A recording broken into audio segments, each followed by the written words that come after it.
नमस्कार दोस्तों, आज मैं आपको ऐसी एक सच्चाई बताने वाला हूँ जो टीवी न्यूज़ पर आपको साफ साफ नहीं मिलेगी। दुनिया में असली लड़ाई अब देश की नहीं, इकोनॉमी, टेक्नोलॉजी और रिसोर्स की हो चुकी है। और जो देश इस गेम में आगे निकलेगा वही आने वाले 10 साल का दुनिया का बॉस बनेगा। तो सवाल यही है कि क्या इंडिया इस रेस में आगे निकल सकता है या फिर इंडिया एक स्पेक्टर बनकर रह जाएगा। तो दोस्तों, मैं हूँ दशरथ सारला और आप देख रहे हैं आपका अपना न्यूज एनालिसिस चैनल। आज का वीडियो है 2026 में दुनिया की सबसे बड़ी लड़ाई, इकोनॉमी विस वॉर।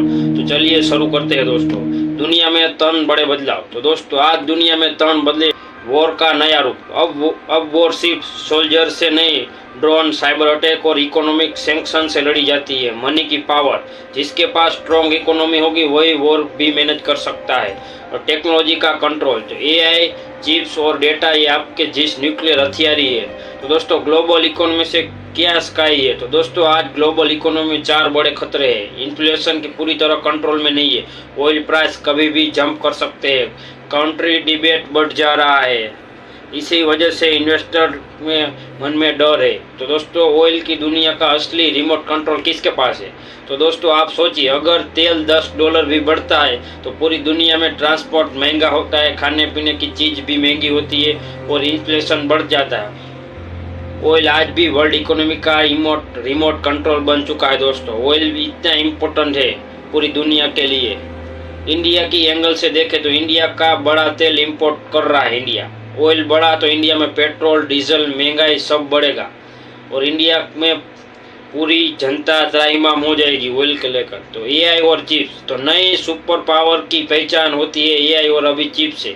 तो दोस्तों, अब बात करते हैं टेक्नोलॉजी की। एआई की रेस चल रही है, लेकिन एआई का असली फ्यूल है तो semiconductor chips, data, cloud power. जिस देश के पास चिप का कंट्रोल रहेगा वही फ्यूचर कंट्रोल करेगा।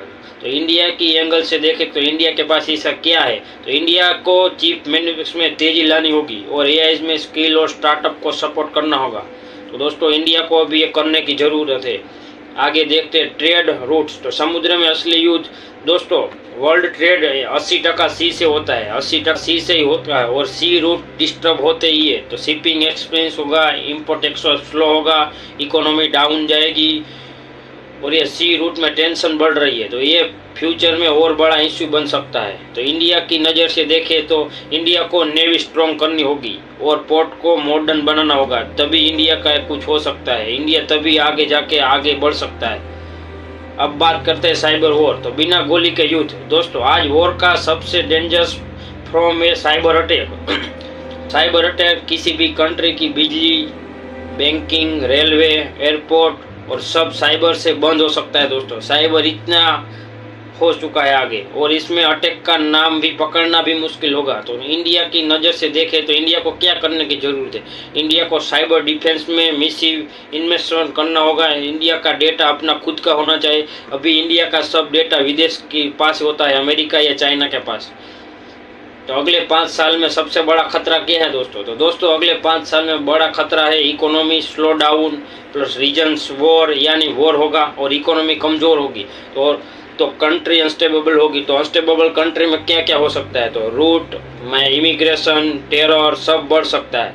तो इंडिया के लिए अपॉर्चुनिटी क्या है दोस्तों। इम्पोर्टेंट पार्ट, इंडिया के लिए टाइम गोल्ड अपॉर्चुनिटी है क्योंकि दुनिया चाइना पर डिफेंस ही कम करना चाहती है और इंडिया अल्टरनेटिव बन सकता है। इंडिया के पास पॉपुलेशन है, मार्केट है, टैलेंट है, स्ट्रेटेजी, लोकेशन है। अगर इंडिया स्मार्ट प्लानिंग करे तो आने वाले आगे 10 साल में इंडिया मैन्युफैक्चरिंग का हब बन सकता है, टीच और हब बन सकता है। तो आगे इंडिया को क्या 3 काम करने होंगे। तो दोस्तों, इंडिया को 3 चीज़ों पर फोकस करना होगा। मैन्युफैक्चरिंग प्लस जॉब, एक्सपोर्ट के लिए सबसे ज़रूरी है एनर्जी, ऑयल पर डिपेंडेंट कम, रिन्यूएबल और न्यूक्लियर पहुँच।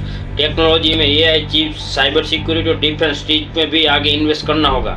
तो दोस्तों, आज का वीडियो में यही बात है कि दुनिया की असली लड़ाई अब वॉर नहीं, economy plus technology plus resources की हो चुकी है। अगर इंडिया ही सही कदम उठाएगा तो इंडिया फ्यूचर में सुपर पावर नहीं तो नहीं, कम से कम टॉप 3 में इकोनॉमी जरूर बना सकता है। अगर ये वीडियो आपको पसंद आए तो वीडियो को लाइक करिए, सब्सक्राइब करिए और कमेंट में बताएं कि आपको क्या लगता है इंडिया के लिए सबसे बड़ा चैलेंज क्या है, ऑयल, चाइना, टेक्नोलॉजी या इकोनॉमी। जय हिंद दोस्तों।